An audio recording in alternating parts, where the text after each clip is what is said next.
Welcome everyone to the third annual meeting of the PCCB Network. My name is Radhi Datta.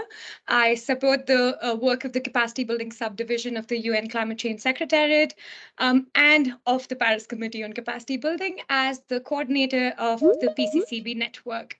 So before we go into the details of the meeting, I would like to first call upon PCCB's co-chair, Youngsang Zhang, to give her opening remarks and set the scene for today's meeting. Yongshang, over to you. Thank you, Reddy. Dear colleagues, good morning, good afternoon, and good evening, depends where you are. Welcome to the third annual meeting of the PCCB Network. I'm Yongxiang Zhang, as Reddy already said, one of the co-chair of the Paris Committee on Capacity Building, short PCCB, and on behalf of the committee, I would like to welcome all of you to this third annual meeting of the PCCB Network to celebrate its 2-year anniversary. The PCCB would like to express its sincere appreciation to those who have supported the growth of this capacity building community and were part of this collective endeavor in the past year. In 2020, the committee set up the PCCB network as important to supporting its mission to foster synergies in capacity building efforts for the implementation of the Paris Agreement. The network, therefore, is a leveraging platform to foster coherence and coordination in capacity building efforts. The network will continue to be a leveraging platform for members to connect, form effective partnerships, benefit from each other's expertise and resources, and bolster the impact and reach their work. Over the last 2 years, this community has now grown to 286 members from 80 countries and from a diversity of sectors and institutions. And the network has grown globally with representations from different regions. And surely there's room for many more. In case you are not a member yet, I would like to invite an organization to join. Link to the PCCB Network's webpage is now in the chat. Really, and others will put it in the chat box. The PCCB regularly mobilized the PCCB network as a rich resource pool that it is to support its mandate and work, notably at regional climate weeks and the capacity building hubs at the COP every year. That being said, both the PCCB and the wider capacity building community recognize the role of the PCCB network and the capacity building landscape and wish all the members a very happy 2-year anniversary. Here we are at the 2-year mark to take stock of the year that has passed and pave way for more climate-related capacity building actions through 2022. So with all this, I would like to back to Reddy, the PCCB network coordinator, to facilitate this meeting. Reddy, back to you. Thank you so much, Yongshang. So we heard from the co-chair of the Paris Committee on Capacity Building, Yongshang Zhang. Lovely opening that was to set the context of what the PCCB is, how much it cares about its network, and moving on to the meeting. Let's talk about some ground rules of how we will organize this rest of 2 hours that we have envisioned. So just setting some etiquette, please ensure your microphone is muted when you are not speaking. Please limit your use of the chat window for comments and questions. When requesting the floor, please enter in the chat box intervention, your name, your organization's name, and use the raise hand function. The moderator would, of course, call you upon. When the moderator invites you to take the floor, please turn on your camera and unmute yourself. When making an intervention, in order to be fair to other participants, we ask that you please keep your interventions short as possible. We also have a Padlet running throughout this entire meeting where we will be capturing questions, comments in the open floor and in the meetup spaces as well, if you've seen the agenda. So you can see on the screen right now, the first column that we have is for general questions and comments. And then the second column is for segment 2, when we open the floor for the open floor session. And then we have 3 more columns for each of the meetup spaces, but all of this will be explained throughout the meeting as and when we get to those segments. Back to the netiquette, the link to the Padlet would also be in the chat, so you can access that and add your bits over there. So back to the netiquette now. If you experience any technical issues, you can write to us, pccb-network@unfccc.int. Someone from our team will definitely help you out with that. And please help us in improving future events by filling out the post-event survey, which will be shared towards the end. These surveys are really important. I know it's a little cumbersome and we all get a little lazy, myself included, but it is very much appreciated if you could fill out this post-event survey. All right, to talk about what we are going to see over the next 2 hours, Pedro, if you can move to the next slide. Cool. So we have 3 segments. We just heard we had a welcome and an introduction by Yangshang. So we have 3 segments. Segment 1, we will be looking at the second year of the PCB network, where an introduction to the PCCB as a committee, its work, and what the network does, and an overview of what the network has done over the last year, right? Segment 2 is an experience sharing and networking segment, where we will go into details of some of the core activities and regional activities that the PCCB network organized over 2021. We have then an open floor session. This is very important because this is where we hear from all the network members joining this call. This is where we sort of get the feedback and pave the way for the year that is to come. And we will also be hearing about the upcoming activities of the PCB network in this segment. We'll have a short break somewhere in there, but I think I'll keep that as a surprise because we're always looking out for the break time within these 2-hour-long sessions. Segment 3 is the meetup spaces. This is a space to exchange ideas on the role of networks in enhancing capacity building efforts in the context of 3 meetup spaces. So all the participants joining this call will be assigned to meetup spaces and have the chance to discuss within the groups. But we will get to that a little bit later as well. And of course, towards the end, we would have a closing and closing remarks from another one of our PCCB co-chairs. So without any further ado, let's get right into this meeting. We would like to start off with a Menti poll, just to start things rolling and just break the ice a little bit.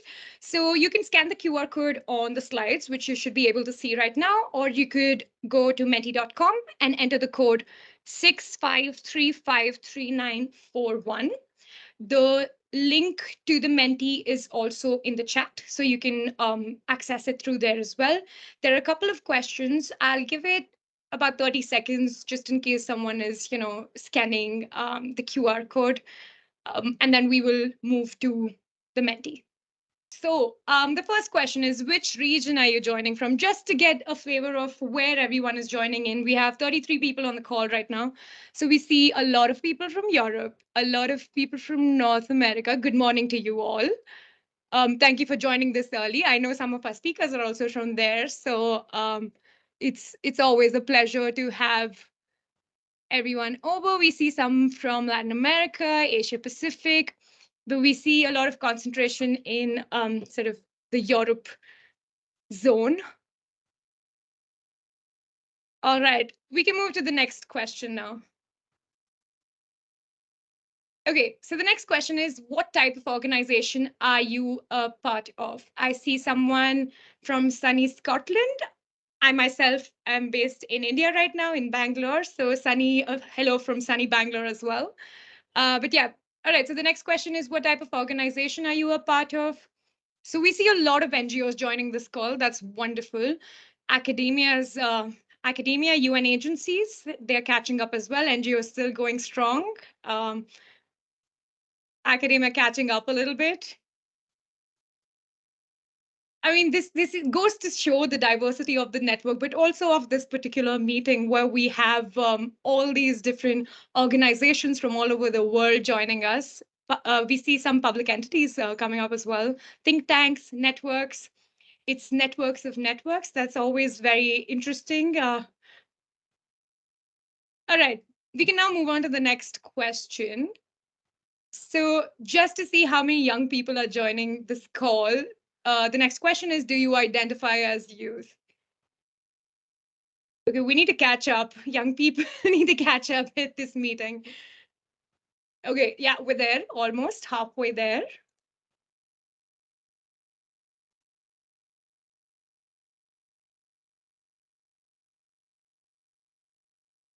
Wonderful. I guess that's like 25, 30-ish old people. So we can move to the next question now, Pedro. Thanks.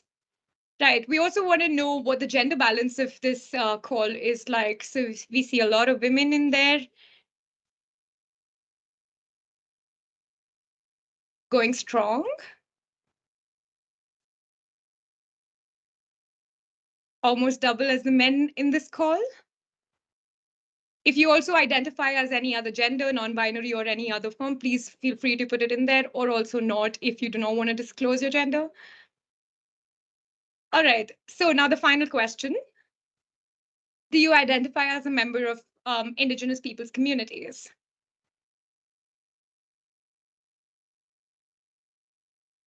I think the point of these, I mean, besides being an icebreaker, the point of these questions is also for us to get to know you a little bit. I mean, there are 33 people on call. There's only so many chances that we would have, but this gives us an overview of the kind of audience that is joining us. So we do have one member of an Indigenous community joining us. Wonderful. So we have 27 names in there already, 28 now. All right, so Pedro, we can switch back to the slides. And thank you so much for participating in this Menti. It's been a pleasure to sort of understand where our audience is coming from and what kind of stakeholders have joined us today. But moving right into segment 1 of this meeting, which is the second year of the PCCB network, I would like to invite Marcena Kadar, who is the lead of Working Group 3 of the Paris Committee on Capacity Building. Marcena, if you're here, the floor is yours now. Thank you, Riddhi. I hope everyone can hear me. My name is Marzena Chodor, and I'm leading Working Group 3 of the PCCB this year. And I've been member of the committee since its establishment. I hope that you know most of my colleagues. You can see them on screen, hopefully. Really, I see you as the biggest picture on the screen, so I don't know. But yeah, I'm just gonna exit the spotlight and then, yeah. I see. Okay, thank you so much. So these are my colleagues. And from the next PCCB meeting in June, we are going to have some new faces as well.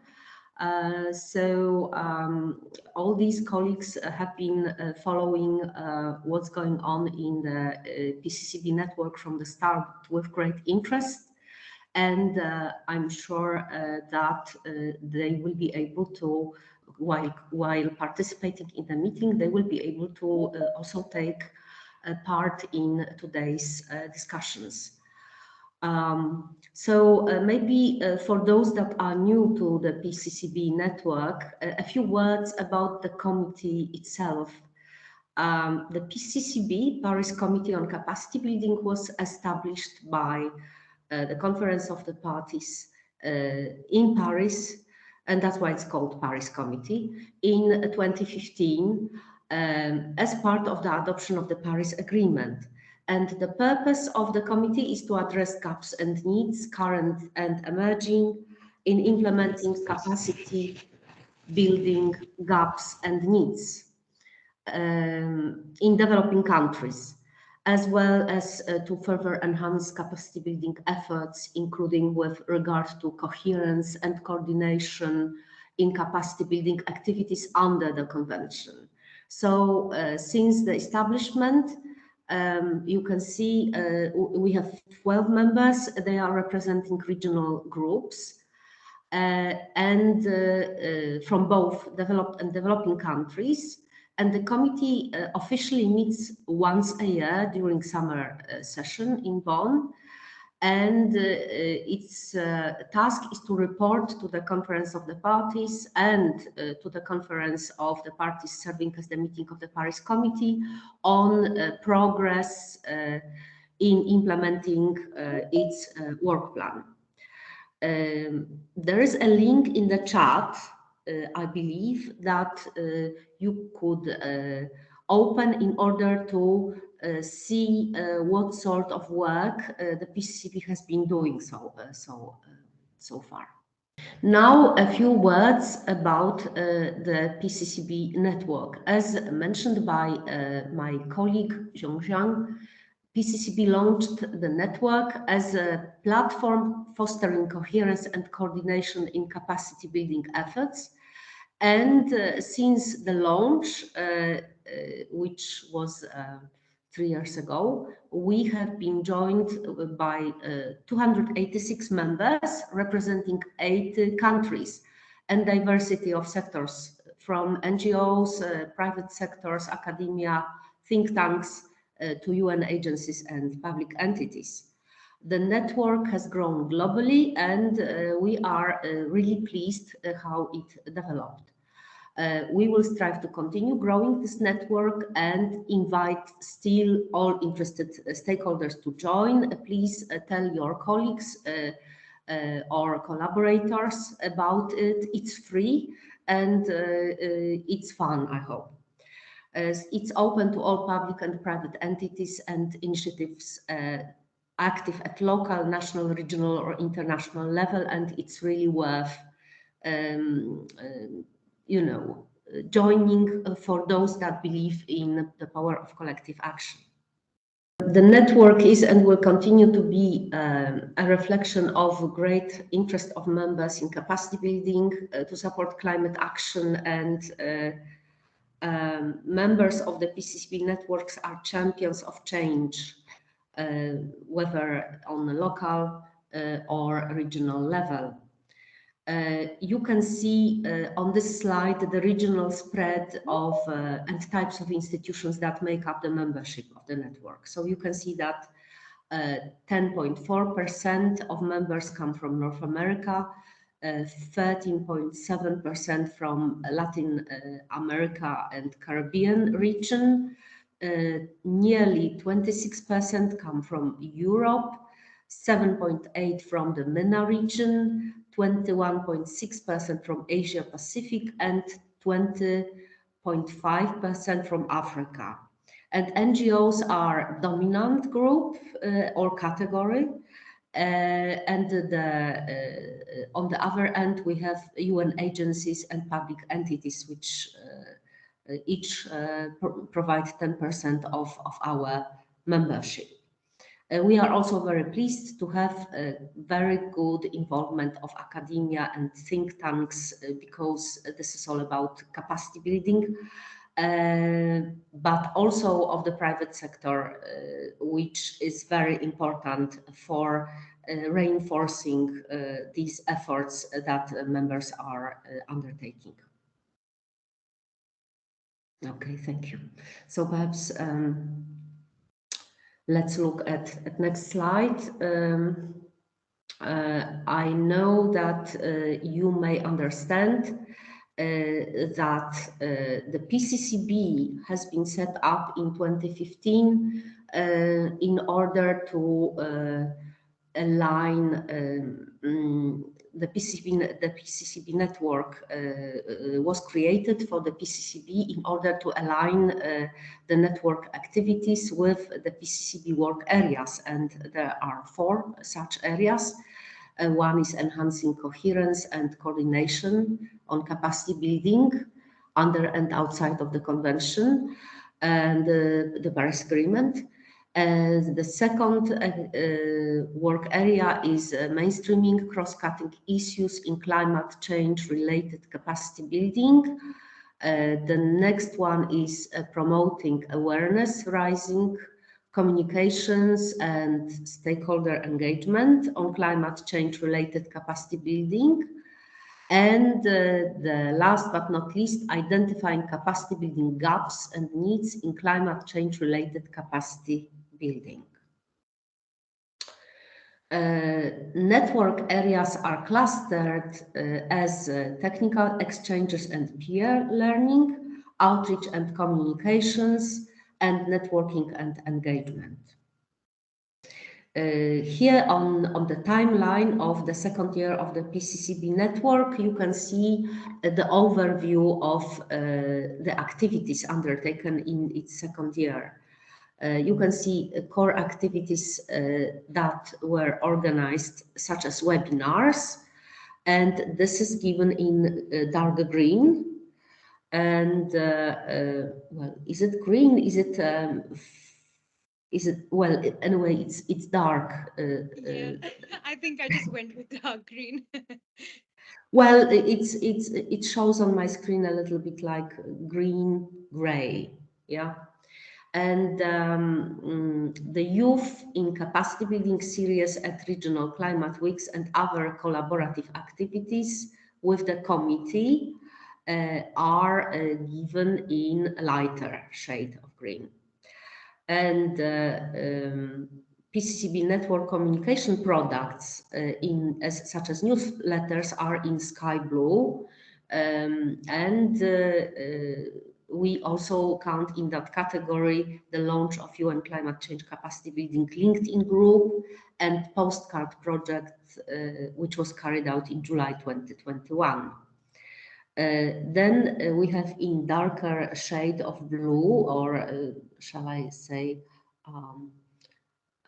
aquamarine blue, meetings such as second annual meeting, regional meetups, and the third annual meeting.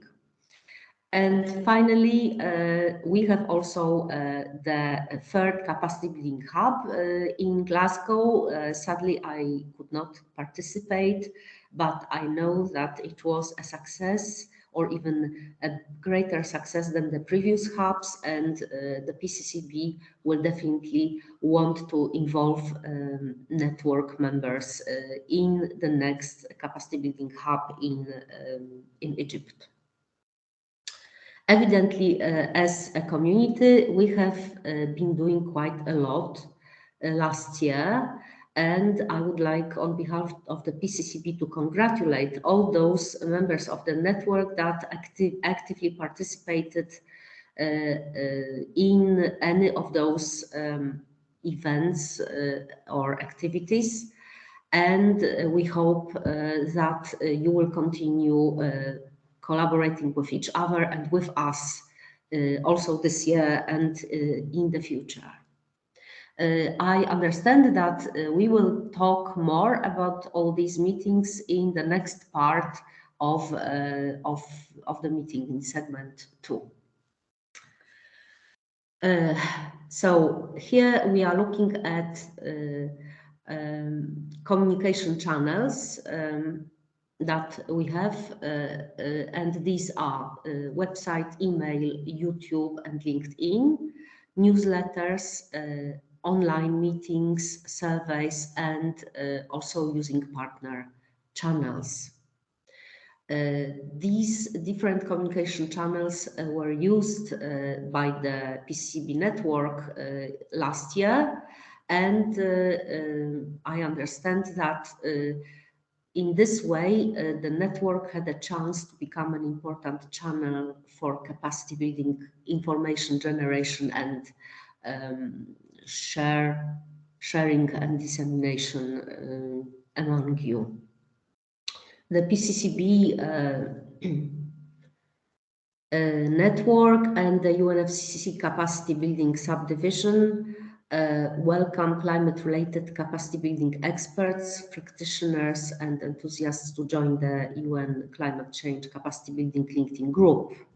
So again, if you have not joined the LinkedIn group, please do so, and also inform your colleagues it's open.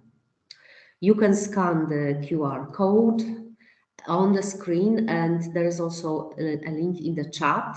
As of today, we have 55 group members, and welcome others to join and stay updated with the work of the PCCB, of the network, and of the UNFCCC capacity building subdivision. With this, I would like to thank you for your attention, and I would like to hand over back to Riddhi and wish you all a very good online meeting. Thank you. Thank you so much, Marcena, for giving us that wonderful overview of what the committee does, how the network is involved, and just an overview of what the network has done over the last year. Now, moving right to segment 2, which is the experience sharing and networking segment. Like Marcena mentioned, what we would be doing right now is talking a little bit more about some of these core activities that we had over the last year. What I mean when I say core activities is these activities were led by and organized by or in collaboration with some of the network members. Can we go to the next slide, please, Pedro? Thank you very much. So we had a couple of webinars organized by some of our partners.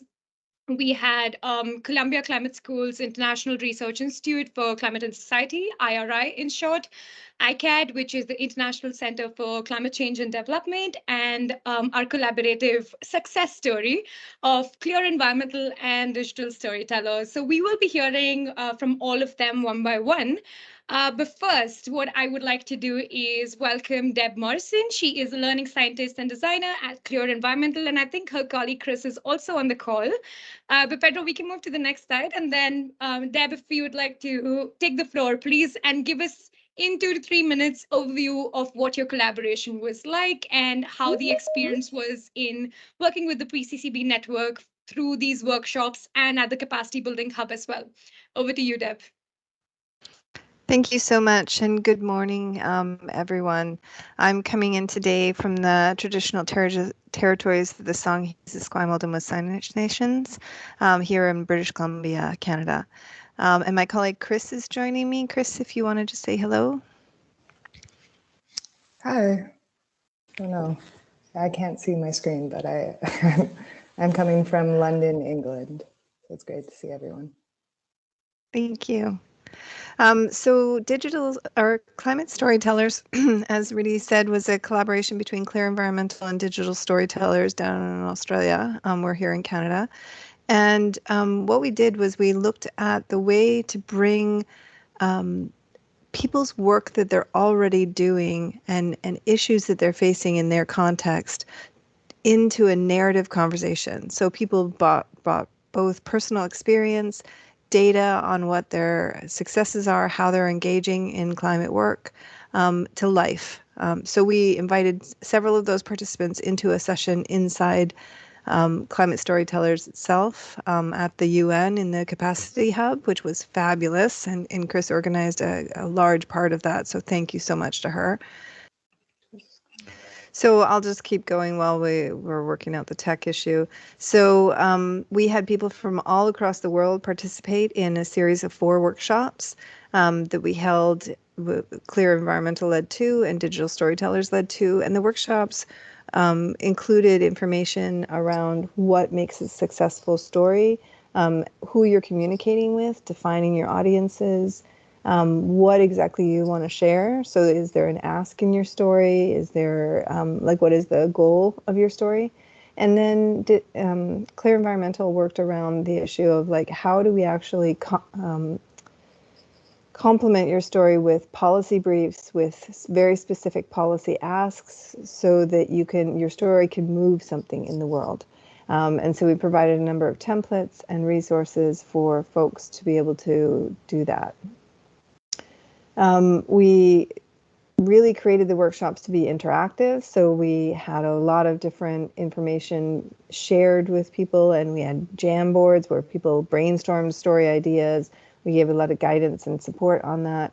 And then there were a number of different resources that digital storytellers brought to the table, things like their story canvas and how to create that. And then they created, I believe it was 3 or 4 videos that they actually supported the video production for several of the participants.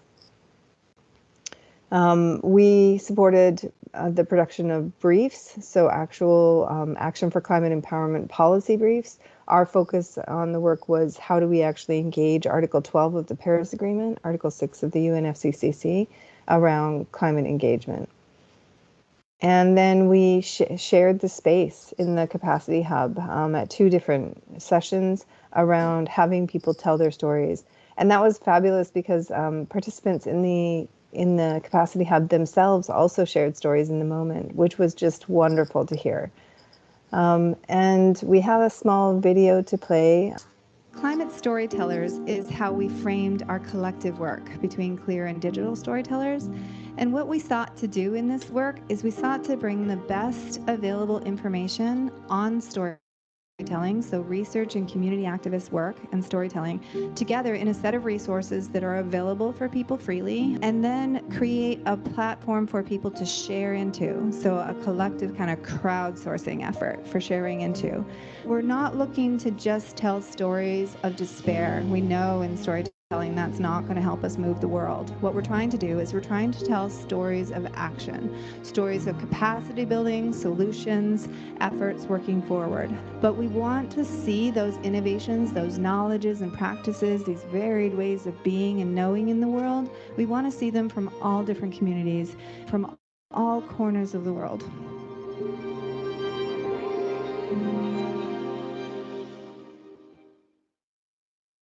And we just want to thank Digital Storytellers for pulling that story together. When I listened to the video, I was like, oh, look at that, it's my voice. So thank you very much. All right, I will pass back to you, Rudy. Perfect. Thank you so much, Deb. Apologies on the presentation not working out, but at least we got to see the video, and it's a wonderful video. And we had an absolute blast at the Capacity Building Hub as well. And this is one of our success stories of bringing a network member that's based in Canada and bringing one that's based in Australia and across the world, and all of us trying to figure out a time zone that we can all have a meeting. But it was an effort, and the fruits of that labor were delivered at this workshop and at the hub. You can also follow all of the work and all the different stories that came out of it. So on PCCB Network's activities page, we have it all linked in there. So please do check that out. And you can, of course, reach out to clear environmental and digital storytellers if you are interested in their work, or reach out to us and we will be happy to facilitate that connection and collaboration. But yeah, with that, I'd like to thank both Deb and Chris for presenting, and moving on to our second core activity. So in October, we had a workshop organized, a webinar organized by the Columbia Climate School's IRI on the topic of traditional knowledge in climate science products, what climate information to support adaptation. So with us, we have John Furlow, who is the director at IRI. John, the floor is yours. Please do tell us what your experience was like in terms of working with the network and the outcomes of this workshop and your sessions at the Capacity Building Hub. Over to you, John. Sure, thank you, and hello, everybody. Hello, Deb and Chris. It's good to see you guys. As Ree said, my colleague Melody, who you see at the top of that picture there on the left, and I organized a conversation about how climate services can support adaptation in general, and then what is the role of, or the relationship with traditional knowledge. And this was in, I think, mid-October, late October, so not too long before the COP. And we had Jackie Spence Hemmings, who is an old friend of mine. She's the head of the climate service within the Jamaica Meteorological Service. And then Francisco Souza, who is the director of the Forest Sustainability Council's Indigenous Foundation, which is aimed at, it's a new foundation set up by FSC to try to support Indigenous communities who oversee or who manage for the whole world many of the forest resources of the world. So what we talked about with Jackie is what are some of the challenges that a meteorological service, especially a small meteorological service in a small country, has in supporting the information needs of a whole variety of stakeholders. And then with Francisco, we talked about the challenges of reaching Indigenous communities with useful information, finding out whether they want the types of information that a Met service can provide, and how we might reach them with it and communicate it in ways that are useful to them. If you ever talk directly to a meteorologist, you know that they tend to speak in probabilities, and that is not always useful for many of us. Doesn't resonate with the way we think. So it was a very interesting conversation. There's a report that I believe is somewhere on the PCCB webpage. What I found useful that came out of it was that it sparked a number of new relationships and new ideas. I met Deb after that. Deb was part of that workshop. We then met in person with Deb and Chris in Glasgow. We had another event in the Capacity Building Hub in Glasgow. And working with Clear and with Deb and Chris and a few others, we've been trying to think of ways to link Action for Climate Empowerment and the Capacity Building Network to provide better support for Indigenous communities, to understand, again, the types of decisions that they are making and the challenges that Indigenous communities are facing, and how to communicate with them in ways that respect what they already know and maybe fill some gaps. I guess the other thing I wanted to say is one of the values of the PCCB, the potentials of the PCCB that Columbia needs to take better advantage of is how do we use this network to reach people who are doing similar things to what we're doing and identify gaps that we as a university might fill, and more importantly, potential partners that we might work with, such as Clear and Deb and Chris. So I will stop there, and I'll see everybody later on in one of the breakout groups. Thank you. Wonderful. Thank you so much, John, for that, for the great overview of what happened at the workshop, but also just touching upon the collaboration that have come from the workshop and the hub as well, right? That's the spirit of the network. That's what we're trying to do, facilitate as many collaborations, as many partnerships to then, go forward with the capacity building efforts that we are going with as a community. Moving on, we now have ICAD, so the International Center for Climate Change and Development. So ICAD organized 2 different workshops and of course were the lead partners for the capacity building day at the 3rd Capacity Building Hub as well. I don't know if Salim is on the call already, but Salim, if you're here, the floor is yours. Dr. Salim ul Haq is the director of ICAD. So it's a pleasure to have him speak at this event. Could someone from the capacity building team confirm if Salim is in there or anyone from ICAD is in there?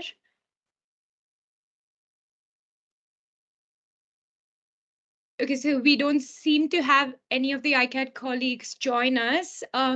Perhaps if someone from our team could drop a quick message to Salim and the colleagues, and maybe we could come back to this part a little bit later in the session. But essentially just giving you a quick 1-minute overview. I couldn't speak for ICAD, but I will just talk about what it looks like from our end. With ICAD, we had 2 different workshops. One was on the role of universities in building long-term climate capacities. There was a diverse panel where it discussed how universities play a huge role in the capacity building landscape in sort of retention of capacity building as well, and as middle people through that. Then the other session that we had with ICAD was the expected outcomes from COP26, specifically focusing on climate vulnerable countries perspective. So both of these sessions, a lot of the speakers and the resource people that these sessions saw were from the PCCB network as well. And we have a long-standing relationship with ICAD where they are our lead partners for the first day of every capacity building hub, which is the capacity building day. So perhaps if Salim or anyone from ICAD joins the call later, we could hear from them. But for now, what I would like to do is invite my boss, the manager of the capacity building subdivision at the UN Climate Change Secretariat, Alejandro Kilpatrick. What Alejandro will be walking us through is, while we have spoken about the core network activities, we'll talk about on the regional and on the international level, how the network organizes itself. Alejandro, over to you. Thank you very much, Ridi, and very happy to see so many people joined in this PCCB network meeting, and looking forward to the contribution from ICAD when someone can join. So yeah, if we could, we have the slides there in the screen for everyone. So as mentioned before, I just wanted to reiterate the great regional diversity of the PCCB network. You can see from the slide, very impressive numbers of the diversity. In light of this diversity, there was a link, and my colleagues will post in the chat a link to the regional activities in the context of the PCCB network. And then you can see the number of activities that have taken place that are focused on specific regions. For example, the PCCB mobilized the PCCB network for this series of events entitled Youth and Capacity Building, which were held at the 2021 UNFCCC Regional Climate Weeks, including the most recent Climate Week that took place in Dubai for the MENA region some weeks ago. During these events on youth and capacity building, organizations from Latin America, the Caribbean, Asia, and Pacific, Africa, and the MENA regions joined the respective events in discussing and highlighting the important role youth can play as powerful agents of change, both as capacity builders, but also as recipients. The goal of this series of events was to encourage practical discussions on capacity building for climate action at the regional level and in the context of the need for a coherent implementation of climate action and sustainable development. Exactly 1 year ago, we had the second annual meeting of the PCCB network, where members expressed the need for networking spaces at the regional level. To answer this request or this need, the PCCB network organized its first regional meetups in October 2021. Network members will have the chance to discuss and provide their views or insights and feedback on this new space, this regional meetup space during the open floor session to see what could be the areas of improvement or how to enhance regional engagement. So having spoken about the work of the PCCB network at the regional level, let me move out to the international level. We already heard about the third capacity building hub at COP26 in Glasgow, which was attended by 4,500 participants, both online and in person, and hosted 42 different sessions over 6 thematic days. Where 4 of the PCCB network members were lead partners for some of those thematic days, namely Capacity Building Day, where ICAD was our lead partner. Then we had the Finance and Technology Day, where Slick and Trust was the lead partner, and Adaptation and Resilience Day, where Clear Environmental and Digital Stories were leading that thematic day. Leading up to the hub, 52 out of the 136 submissions made towards the whole call for expression of interest for the third capacity building hub were from members of the PCCB network, 52 out of 136. 16 out of these submissions by PCCB network members were selected through the process, the selection process. Also, a new feature is that the external experts were selected from the PCCB network and joined the third capacity building hub steering committee to make sure that cross-cutting issues were mainstream across the hub. Cross-cutting issues dealing with gender, when Anbar, coordinator of gender and climate policy, formed the strategic partnerships with WIDO, Women Engaged for a Common Future, WEOF, Women and Gender Constituency. So for human rights, we had Amanda Cron, who's an associate expert on climate change and environment from the United Nations Office of the High Commissioner for Human Rights. As regards the indigenous people's knowledge, as another important cross-cutting issue, we had Hindu Umaru Ibrahim, who's the co-chair of the facilitating working group of the Local Communities and Indigenous Peoples Platform.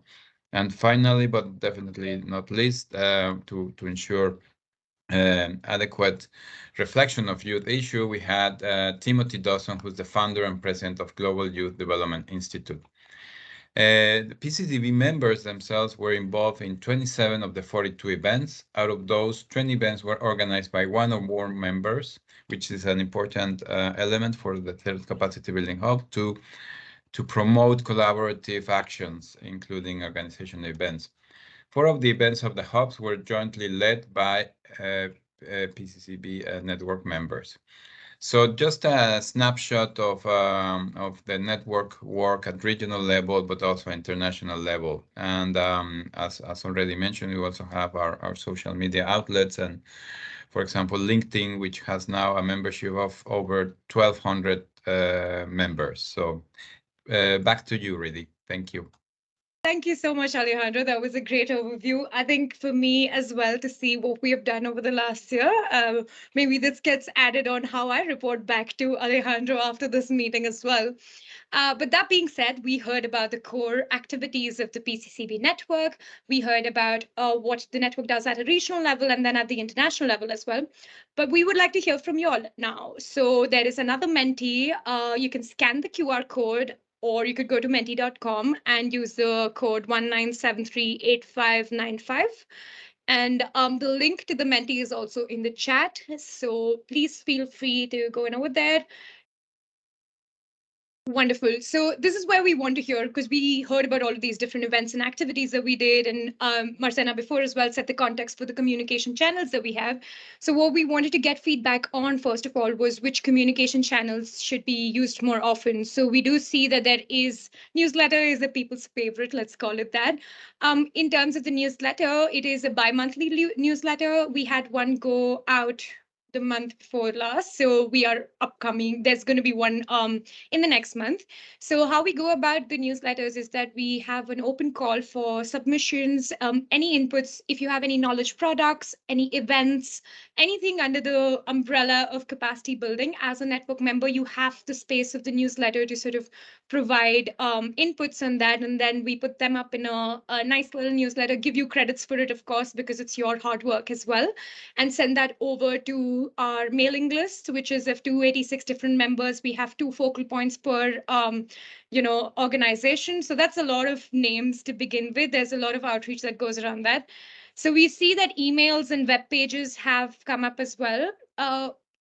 Right now on the web page, we have updated about 282 members that have joined us. All of their logos, their details are on there. The 4 that have recently joined us are not on there, but we're working on that.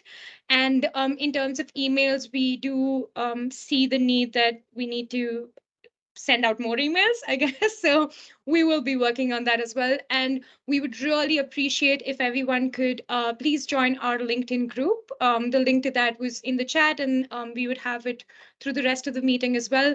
The LinkedIn group is a great space to network and to sort of stay updated with the work of the capacity building subdivision of the PCCB and the network as well. We post everything about upcoming events, any call for submissions for the PCCB as a committee. But yeah, we can go to the next question now. Wonderful. So the next question is everything that you heard so far. If you could let us know if you were a part of any of these events. It's a multiple choice question, so please feel free in selecting multiple things. We see someone was a part of the Regional Climate Week, so definitely the Youth and Capacity Building series, which was a wonderful series. We just had the final one go up in MENA Climate Week, which was the first in-person event that we had. We see a lot of people engaged in the Capacity Building Hub. That is a crowd favorite for sure. The newsletter is quite a favorite. I can see that from the previous question and this one. We will send them out more, at least announce them more regularly now. See a couple from the Postcard Project, Capacity Building Stories podcast. We see a couple of people that took part in the different webinars that we had over the last year. All right, we would really appreciate if people would sort of join in and send us, if you have an initiative or a program or would like to share anything in terms of a quick digital postcard, we have the PCCB Network Postcard Project. It's linked on the webpage as well, so you can check that out and see if you would like to make a submission for that. And if you'd like to be a part of the Capacity Building Stories podcast, which I host mostly, and we're happy to have other people host it as well, as long as it's under the capacity building world and a topic within that, right?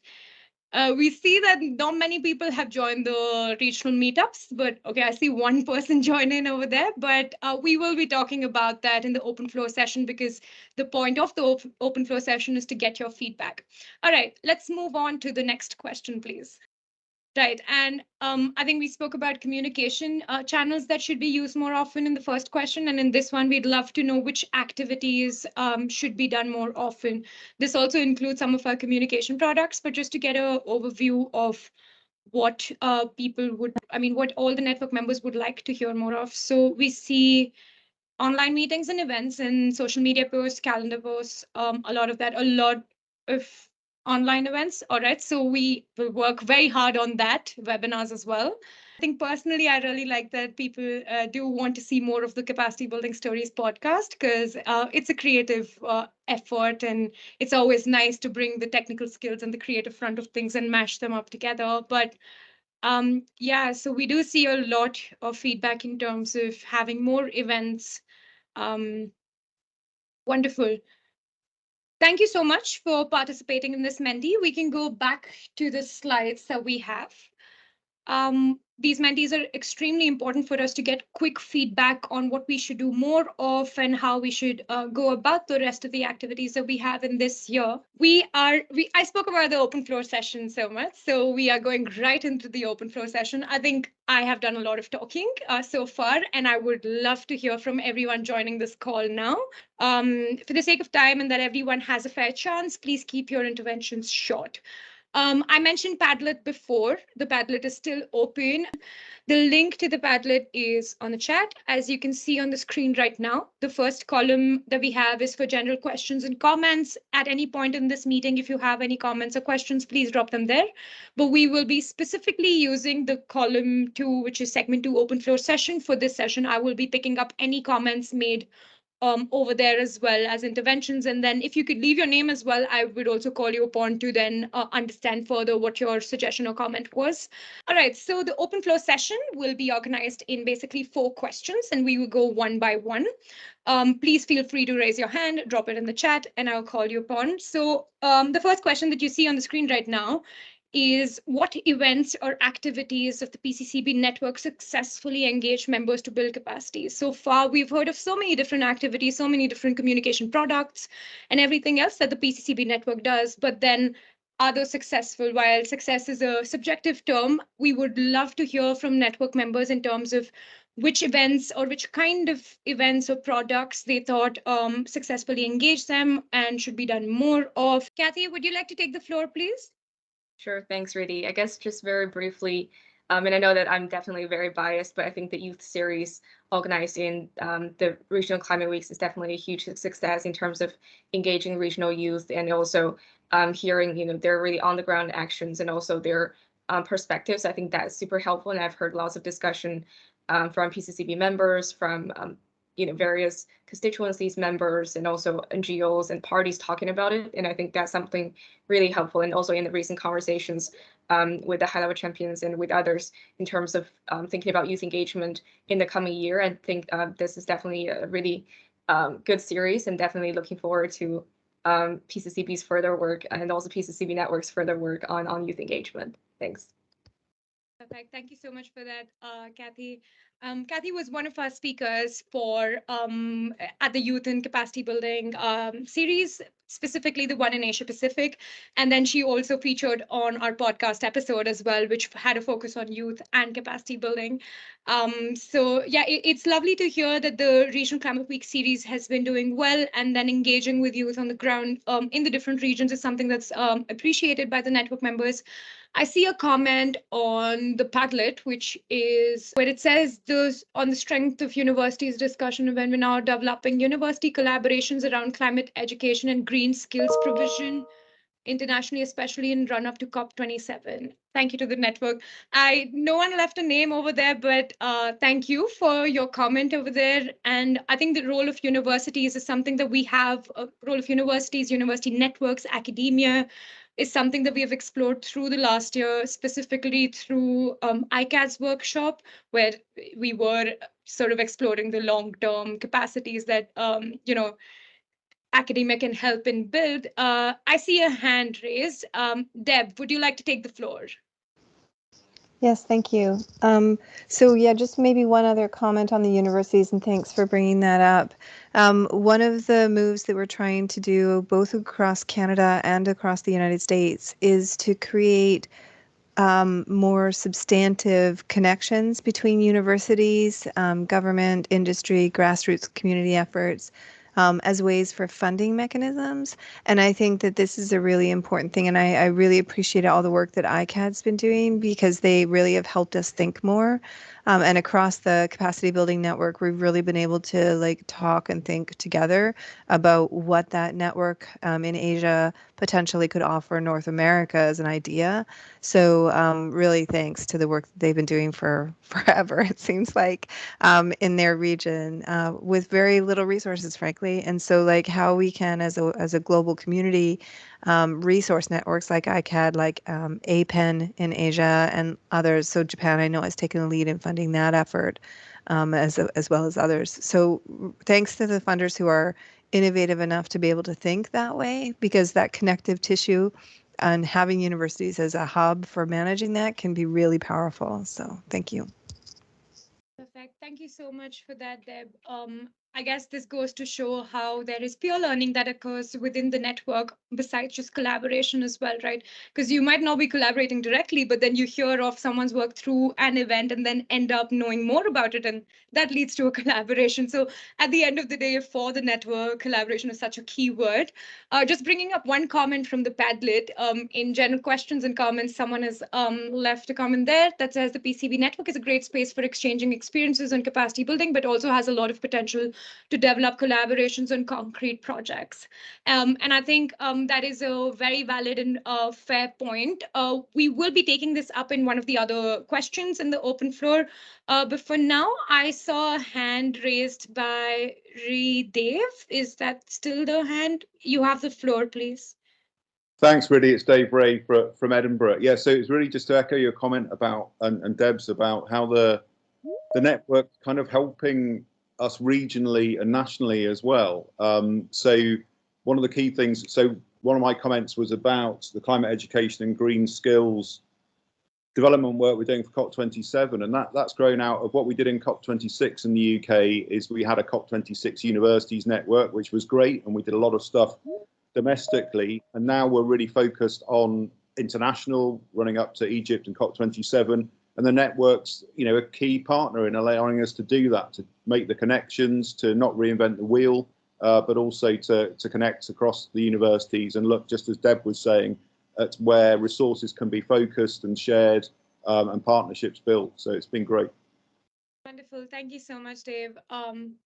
I guess our meetup space that we're going to talk about, you know, with research institutes, academia, and youth, that's going to be a favorite one in this call because I already see that topic come about through a lot of our interventions. But if there are no other final sort of comments on this first question, we can move on to the next one. Alejandro spoke about the regional meetups before, but let me just give you an overview of what exactly happened. So 1 year ago, on the 27th of April, we had 2021, we had the second annual meeting of the network. And from there was a need that was raised by a lot of network members in terms of creating these networking spaces on a regional level. So to that effect, we sort of set up these regional meetup spaces, which were basically in the 3 regions at that point in time: Latin America and the Caribbean, Africa, and Asia Pacific. And through them, I mean, we set these up. We did not see that much of participation at these events, and maybe we like to call it within our team the virtual meetings fatigue, because it was very close to COP. And by that point, I think in the pandemic, we'd all been to so many different meetings and so many different virtual events. But I think this is a space to sort of talk about if there are certain topics or themes that would be helpful to align these regional meetups to, so that we can have more participation at these events, how often they should be done, and if there were any logistical issues in terms of that the time zone was just not conducive to the place the meetup was for, if there were language issues, or if we just did not do enough outreach. So I'd like to open the floor right now to anyone that would like to sort of share experiences about these meetups. You could also leave comments on the Padlet. But yeah, the floor is right now open for any feedback on the meetups, because we would really appreciate this feedback and design the meetups and how often we do them, depending on what we get out of this meeting. Yeah, I actually find the meetups to be exceptionally helpful. I think one of the things that we know to be true, there's 2 things we know to be exceptionally true in building capacity and in mobilizing for climate action. One is that we learn from trusted messengers, and two that is that we learn in relation with each other. And so building those relations in our regional context is actually really critical to doing this work, not just from a collaboration point of view, but and knowing each other, but trusting each other and learning about our work. And so I really, really value the opportunity to learn and share, to build communication. There's so many more people on this call that I know and that I'm starting to work with in different ways. And it's because I respect your work and I respect the efforts that you're taking on the stance that you are in the world. But we do that through these types of regional meetup events and other sort of in-person, quote unquote, like the virtual face-to-face time that we have. So really appreciate the opportunity to connect across the globe. Perfect. Thank you so much for that, Deb. Completely taking into account that these are, like the need came up from the previous annual meeting, these are these networking spaces, right?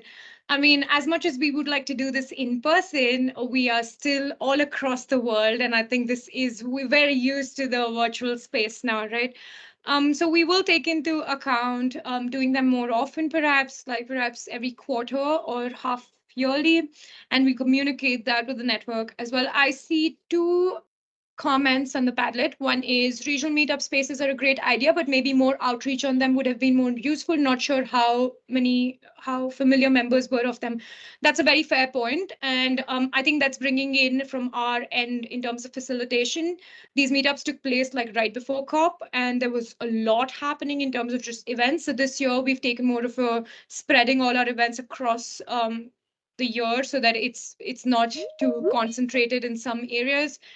I have another one from John. John says, we do lots of trainings in each of the regions mentioned. How do we connect this work, which is scheduled around the participants' needs to PCCB and regional meetups? I think that's wonderful. John, would you like to take the floor or should I respond to this? You could also, take the floor now and explain a little bit more. No, I guess one of my comments is that it's clear that we are missing out on a lot of opportunities to take advantage of the network that the PCCB offers. And one specific example, we've done a lot of training we've done what we call climate basics or climate fundamentals for a wide array of audiences in the countries where we work. We've done a lot of very detailed training for meteorological services to help them produce seasonal forecasts and subseasonal forecasts. We've done trainings on weather index insurance and things like that. Those are all scheduled around the timing and needs of our partners, but we could also offer them more broadly. When we did the October workshop, it was more of a recounting of what's available and identifying needs. I would not call that a capacity building event. I learned a lot, but it was not really a training. It was more of a discussion. So I'm just wondering how we can work through the network to connect into the existing things and maybe offer more true capacity building sessions if there's an interest in it. Wonderful. Thank you so much for this. I think that leads me to the next thing that I was anyways going to talk about. So we did a little bit of analyzing what happened with the regional meetups. Some of the things that we came up with is that maybe there has to be a direction in terms of topics or themes that we, have each of the meetups around.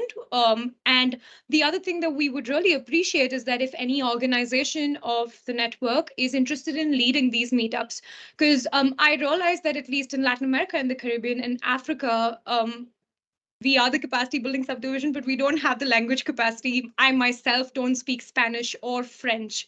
And I know that the network members in that region would really like to carry out their trainings or whatever in those languages besides just English as well, right? So if there are any network members that are interested in leading the regional meetups, we can definitely, you can write to us and I will take that upon, and then we can have a call after this meeting and take it forward. So John, as you mentioned, IRI does all of these different training sessions. So what we could do after this meeting is take this up and see how we can align that for regional meetups, the second version of them, right? Besides that, overall, if there are any network members that carry out any work and would like to lead an event or activity, Avina, happy to support LAC. Wonderful. And I know that's where we get all of our Spanish help from, and I really appreciate that. So wonderful. we will note all of this down and follow up after this call and sort of reach out in the way that some of the organizations can even lead these meetups. But yeah, John, thank you so much for your comment and for the intervention. And Paula is from Fundación Avina, also with support with Portuguese. So I see the language diversity in that as well. All right, moving on to the next question. So we've spoken about the meetups. We've spoken about what events and activities successfully engaged members. I think the next thing that we want to talk about is what are your collaboration needs and expectations from the PCCB network in 2022. I think John sort of mentioned some of them, where a lot of organizations within the network are carrying out these trainings, workshops, and how do we align them to the network? I guess it's as simple as dropping us a quick email on our network mailbox, and I and the network team will reply to that, and we will get on a call and figure that out, how we can facilitate this process and also get you other people to collaborate with. But right now, for this question, please do tell us what are some of your collaboration needs and expectations of the PCCB network in 2022. I do see something on the Padlet. Let me read it out quickly. Great question, John. This is a major strand of our university's climate network here in the UK. Challenge for us right now is ensuring this supports work internationally, with PCCB network being, I think, the prime network of networks to help with this. Dave, University of Edinburgh. Oh, wonderful. I think that was for the previous question, but happy to facilitate the connection of this as well. I see something from Deb. Deb says, clear environmental, happy to support sectoral networking, example, working with Dave in UK around university collaborations or climate justice networks. Wonderful. I see Claire would like to take the floor. Claire, you have the floor. Great, thanks very much, Reddy, and thank you all. This is a really encouraging and productive meeting.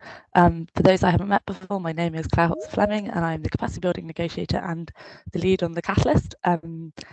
This is relevant as we're quite keen to collaborate with the PCCB network this year, and as a very high-level summary, for those who aren't aware of the work that the presidency did last year, the Catalyst brought together key stakeholders on capacity building to discuss challenges of how you could implement the Paris Agreement and develop solutions in areas on access to finance, adaptation action, carbon markets participation, and transparency and reporting. We had 4 different action groups with representatives from key support providing and recipient countries and technical experts, and we held lots of wider collaborations at 3 UN regional climate weeks last year, and we've actually did one at MENA this year, and worked closely with the UNFCCC Secretariat and the PCCB on that. We've developed different recommendations, which I'll post in the chat, and we're keen to work with different members within the PCCB network who would like to collaborate with the UK to take these forward. We're hoping to kind of showcase organisations that are already doing best practice in these areas. So yeah, do reach out and I'll post the recommendations in the chat. Thank you, Reddy. Thank you so much, Claire, for that. Yeah, please do post the link in the chat. Also, the Catalyst had a day of its own during the 3rd Capacity Building Hub. It was the penultimate day of the hub. So if you are interested in any of the recommendations and what happened on that day, you can check that out on PCCB Networks and the Capacity Building Hub's web pages. All of our pages are linked to all of our work. It's just a process of sort of digging it. But yeah, we do some outreach as and when these events come about. But yeah, Claire would be dropping the link in the chat as well. And if you would like to get in touch with the UK as well, please do let us know. We're happy to connect you to them and happy to sort of facilitate any other collaboration as well. Let me quickly look at the Padlet. Cool, we have 3 more. The first one is to find partners for concrete activities in addition to exchange of experiences and lessons learned. I think that's a very fair point.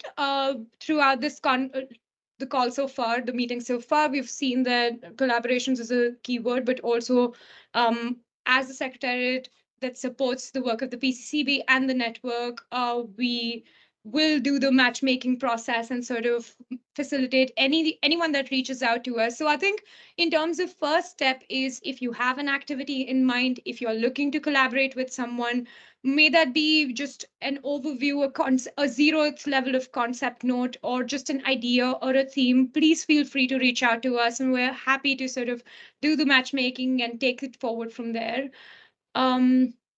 I see Deb has also dropped her email within the Padlet, so please feel free to reach out to Clear Environmental if you would like to collaborate with them. And then I see someone said it would be great to have more engagement with private sector, particularly in how to partner with academia and research organizations. This is a wonderful point, and I'm sure Alejandro would absolutely love this because the capacity building subdivision and the secretary is also working on a private sector mapping. Alejandro, would you like to quickly just introduce the mapping, and we can then I can explain more on how we look to engage the private sector as well. Thank you very much, really, for giving me the opportunity. It was not in the script, but great to have the chance.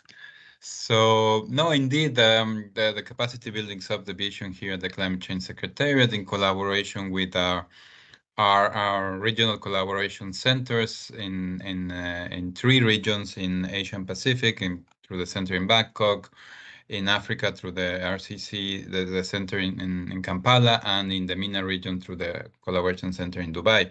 But also important to mention that we have been doing this also in collaboration with one key PCCB network member, IDRC.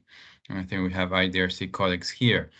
The intention is for these 3 regions, we have done what we call mapping studies to look at what are the capacity building needs and gaps of the private sector, but particularly micro and small, medium-sized enterprises, in the understanding that they're important players in all regions. A lot of the economic activity in these regions relies on the involvement of micro and small and medium-sized enterprises. And the idea is to understand this capacity building needs and gaps, and also together with this, we did in those studies a bit of a desk review of academic and research organizations in those regions offering climate change related trainings, curricula, with the intention of looking at how potentially to engage academia and research organizations in helping other partners and the private sector, SMEs, to build their capacities. So those mapping studies are being finalized. They will be published soon on our webpage. And a lot is happening on private sector engagement and climate change. So we're looking for collaboration on how to take this work forward, because there are a lot of these mapping studies carry a lot of recommendations.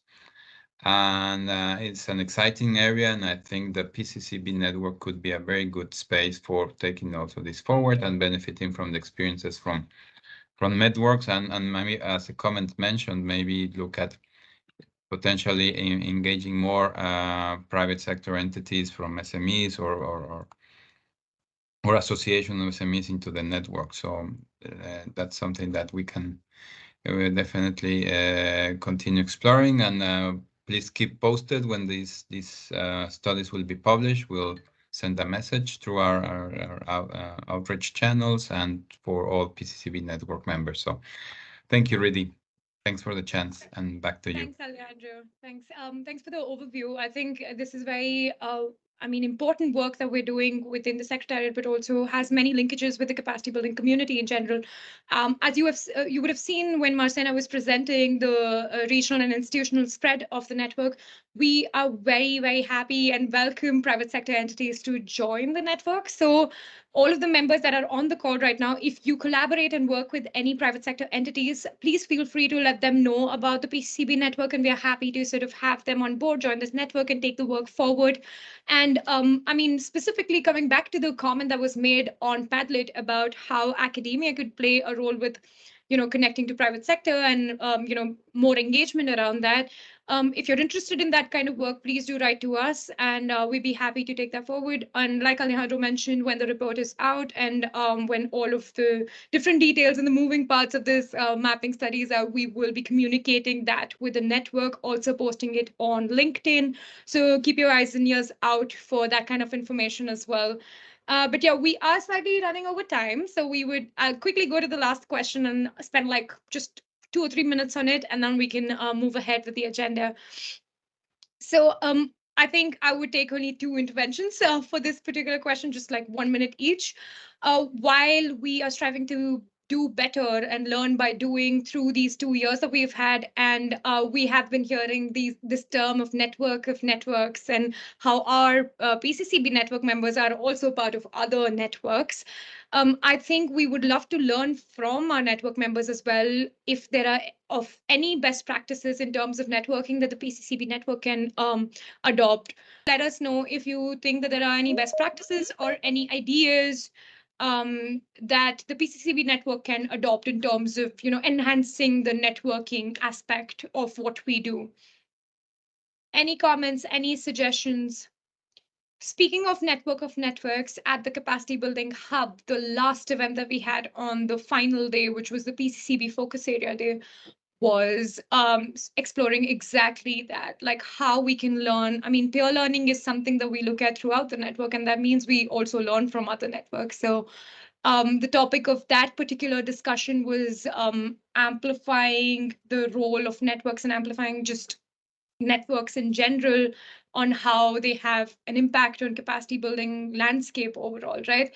So if you were not able to follow any of the Capacity Building Hub sessions on PCCB's YouTube page, I'll request my colleague Mahima to put in the link to the YouTube page in the chat.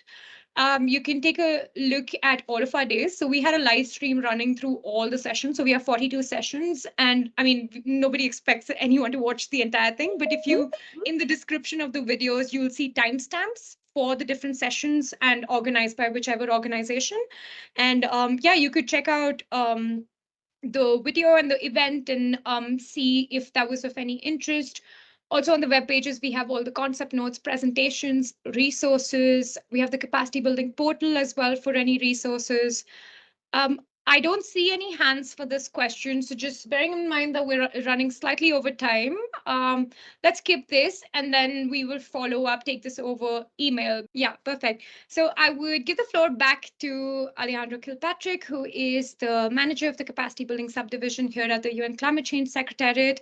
And Alejandro will be walking us through some of the upcoming activities of the PCCB network. Alejandro, the floor is yours. Thanks again, Reedy, and I'll try to be quick just to make sure we have enough time for the meetup spaces. So we already saw a bit of what the network has been doing in the past, so I'm going to speak about a little bit about looking forward, the upcoming activities. As mentioned before, the PCCB mobilizes the PCCB network at the UNFCCC Regional Climate Weeks through the side events as a collaborative effort between the PCCB and its network. So please do reach out if you're interested in doing something in the Regional Climate Weeks. The PCCB will be defining soon what will be the focus of their interventions or their events in the Regional Climate Weeks, and that will set the basis for the collaboration with the PCCB network. We will also be launching the annual report of the PCCB network for 2021 next week. Please stay tuned for updates on that, and you will also find it through our outreach channels.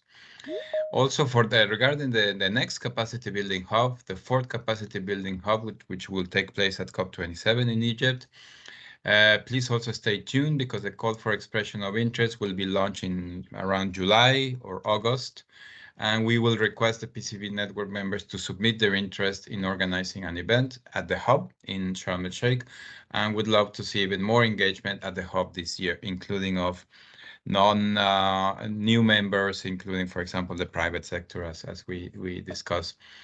We did launch an expression of interest for network members to indicate their interest in leading and organizing an event under the umbrella of the PCCB network.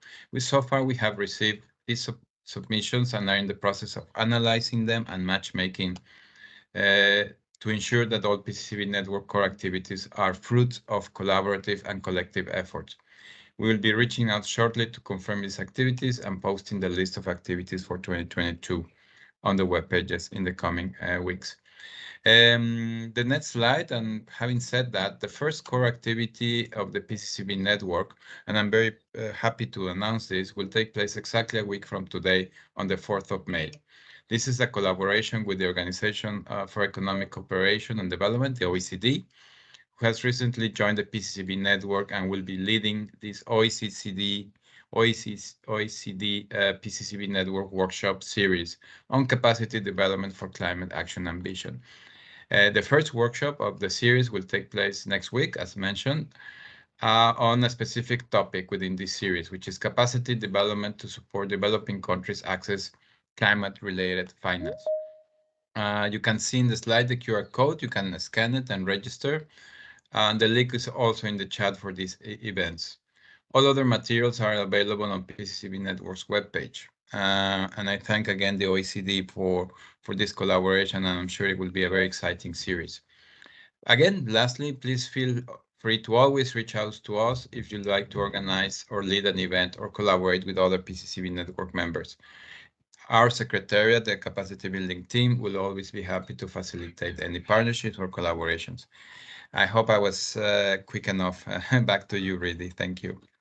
Thank you so much, Alejandro. Sorry to rush you, but I want to go right into the breakout, session, the meetup spaces that we have, right?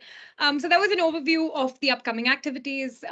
Please stay tuned to our web pages, social media, all of that, and emails, of course. We will be communicating that and doing all of the outreach related to that. So you would be informed, even if that was too quick. So moving on to segment 3, which is the members engagement segment, and perhaps one of my favorites as well, because we tried that out last year. I will not go through the netiquette because I think by now, 1.5 hours into the meeting, we are all aware of how to sort of, carry out all of our different, basically our interventions. How do we go about that process, right? So how these meetup spaces are going to work is the idea behind these meetup spaces is that we want to exchange ideas on the role of networks in enhancing capacity building efforts in the context of 3 different topics or areas. These are not standalone topics. Some of them are mushed together, as you will see from Meetup Space 1.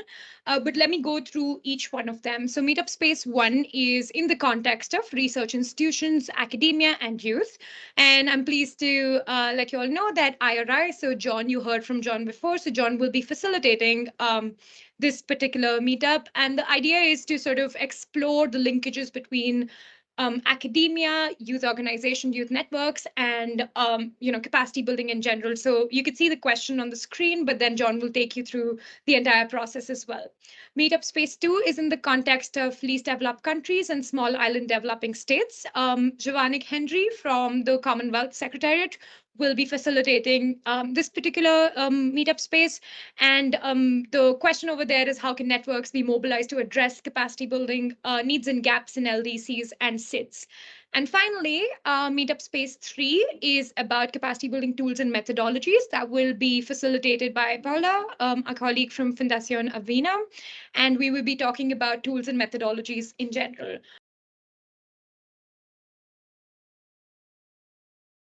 I see a couple of people have joined again. This was very interesting for us as well. Julian and I stuck around over here trying to assign people to the rooms. There are a couple of them. I hope everyone has joined. I see 20 people in there. So yeah, I think that was a strength. Anyways, quite chaotic, but I think we made this work, and it was quite an experience of, breaking into groups. And I hope you enjoyed all of the different discussions. Being mindful that we're running over time, and we're very mindful of everyone's time and respect it. So what we will quickly do is hear from 3 of our facilitators, key messages, quick points, and key takeaways from each of your groups. So John, would you like to go first? Just in 1 minute, tell us what came out of the discussion so far. Sure. I think the key points were that there is a big need to understand to understand the needs of decision makers and the broader community in communicating climate information and other information, and that we need to coordinate among the various networks and centers and so forth that already exist rather than creating more new ones, and that could be a role for the PCCB. We kind of focused around climate information because Dane works with the Latin American Climate Observatory. I hope I have that right. And she kicked us off with the first comments. So we were talking particularly about making useful climate information available and usable to decision makers, whether it's at the national, in the national government, the private sector, or smallholder farmers, and figuring out ways to reach down to that. And we were just beginning to talk about whether it is better, or the differences between bringing people from multiple countries into a central place for training, like Columbia in my case, or whether it'd be better to transfer the curriculum out to centers and universities and so forth in different places so that people don't have to travel. And that's what I hope Prince will email me with more information about his thoughts on. Thanks. Perfect. Thank you so much, John. So those were a couple of quick takeaways and ideas on the role of networks in enhancing capacity building efforts in the context of Meetup Space One, which was research institutions, academia, and youth. We will now move on to Meetup Space 2. Giovanni, the floor is yours. Could you please give us a quick 1-minute summary of what came about from the discussion so far around least developed countries and small island developing states?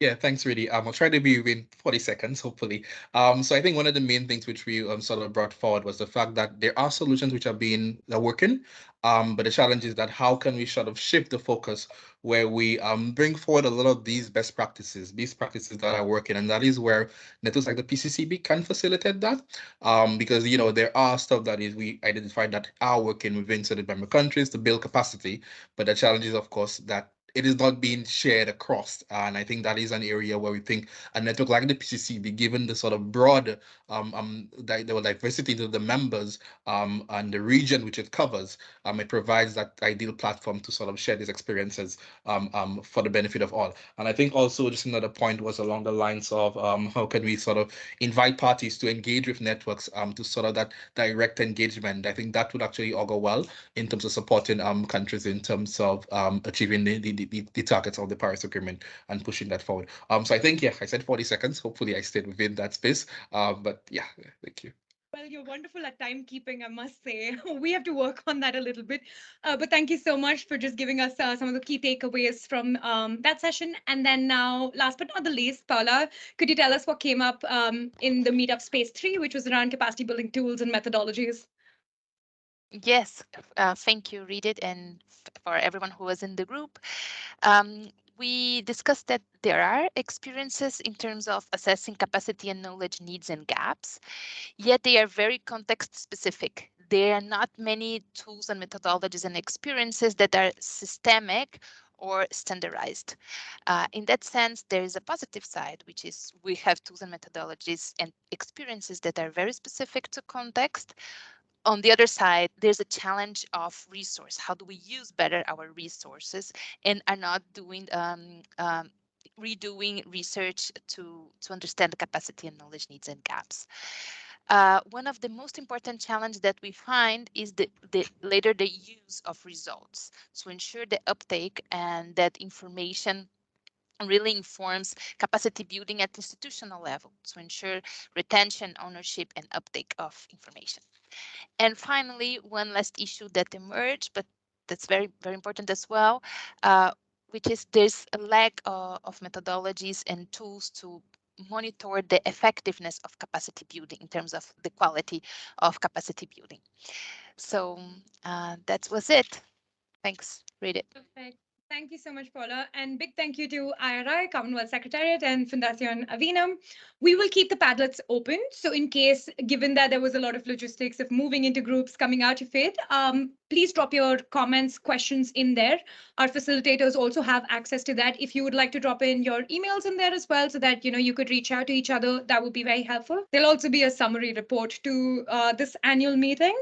But that being said, I would like to now call upon Roberta Ayana, who is the other co-chair of the Paris Committee on Capacity Building, for some closing remarks, and then we can close this session. Roberta, I don't know if you're here, but the floor is yours, please. Thank you very much, Riddhi, and hello, everyone. My name is Roberta Ianna, and I'm the other co-chair of the Paris Committee on Capacity Building, together with Yongxian, which you met at the beginning of this session today. And it's been a real pleasure today to be part of this very important session. We hope that you have had a productive discussion throughout the meeting. And today's discussions will foster engagement among members on common areas of interest and activities to lead, participate, or collaborate with other members under the umbrella of the PCCB network. I would like to close this session by thanking all the network members that made this productive meeting possible, and of course, Ridi to organize it and take us through the whole meeting. And the strength of the PCCB network lies in its diversity, and that is what will guide the work of the network in the coming months and years as well. We encourage every one of you to stay in touch, to share ideas, to take the initiative and to provide feedback on their experience with the PCC network and advancing capacity building efforts for climate action. And speaking about feedback, please fill out the post-event survey, and you can either scan the QR code or follow the link that you can find in the chat, and it will take less than 2 minutes, and your participation will be greatly appreciated. And we will your feedback will inform our future work and events. So you can stay up to date with the work of the PCCB network, and the UNFCCC capacity building subdivision on LinkedIn through the LinkedIn webpage, and you can scan the QR code on the screen to get to that link. And before closing this session, one final menti I would ask you to do, and in one word to express your impression of the meeting today. Thank you, everyone, and a great end of the week to you. Thanks, Roberta. Pedro, yeah, you can switch to the Menti, and Roberta, please feel free to sort of react to the Menti as well. If people could just drop in any key takeaways, any keywords in there, and then we can close the meeting from there. Well organized. I mean, we have to work on our time, but yeah, that's what happened. Important. Absolutely love that. All right, given that we said that the meeting would run 15 minutes over time, we're 16 minutes over time now. So I'd like to just thank everyone that joined this meeting. And yeah, let's keep in touch through LinkedIn or all of our different communication channels. And you can always write to the PCCB Network mailbox, and we will take that up from there. I see collaborate, informative, communicate, interesting, encouraging as some of the words. But thank you so much, everyone. It's been a pleasure having you here. I'm Radhirata. As you may have seen from many emails that you get from me, I coordinate the PCB network. So please feel free to reach out to us, and I will take up the calls from there. Thank you, everyone. Thanks, everyone. Thank you so much, and thank you to the capacity building team in the Secretariat. Thanks, everyone.